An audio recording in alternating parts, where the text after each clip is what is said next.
A day after Typhoon Tino battered the province of Cebu, the extent of the damage it left in the area is now becoming clear. Charmaine Balagon give us the updates.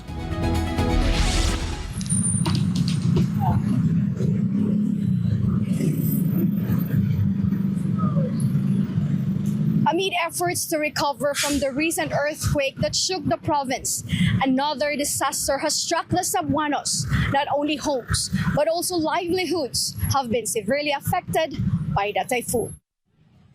This is what Consolacion Public Market looks like now after the severe flooding, where the water rose to almost above head level. The once bustling marketplace is now silent, with vendors busy cleaning their respective stalls. Thick mud, scattered trash, and unsalvageable goods greeted the SMNI news team upon arrival. As they clean up, vendors still hope to recover at least some of their remaining products. Among those heavily affected are Manong Jamal Osman and his wife, both vendors who are now struggling to find new capital to start over. Ana madam, moto ko dili hapit na mag 300, 275,000. Pang December. Tanaw gamay kayo, tanaw akong ista. Dagan kayo. Damage na Oh, ang According to them, they had already made sure their goods were safe even before the typhoon hit, but they never expected the flood waters to rise that high.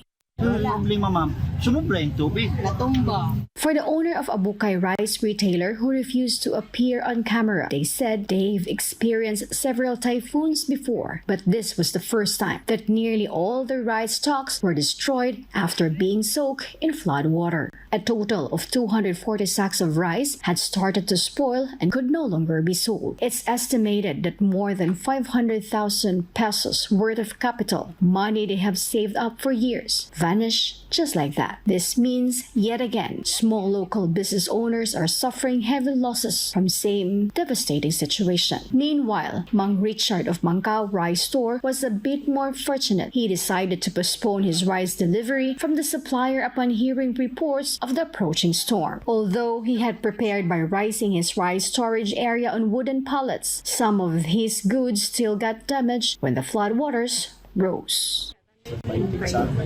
Maintira. Okay, wala sa mga pasulong ko kasi Pero lost na gida siya. Alkansi jud ka na. lost na nila sa tao niya sa kaya ba at least prepared sa mga pita ba kailangan po itarin mo. For Mrs. Risa Paloma, her store is said to be back to square one after she found all her rice stocks soaked and nothing salvaged. The estimated damage amounts to 300,000 pesos. Ninyo na kuha ninyo mga nasite, yung mga paninda. Oo, wala kay naanda na mo kay ang tubig dili kay nga to kadako.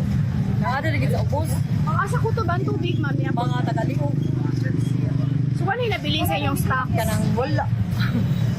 Balik-uno gid na. According to the vendors, this is the first time the entire Consolacion Public Market has been submerged in flood waters. Over 800 vendors are now affected due to the temporary suspension of market operations to allow ongoing clearing efforts. The municipality of Consolacion is among the areas most severely hit by Typhoon Tino after the creek in Barangay Laray, Consolacion overflowed, causing the sudden rise in flood waters. The National Highway in Consolacion has also reopened, which yesterday was still impassable due to the high water levels. Although vehicles now pass through, traffic is still slow because clearing operations are ongoing.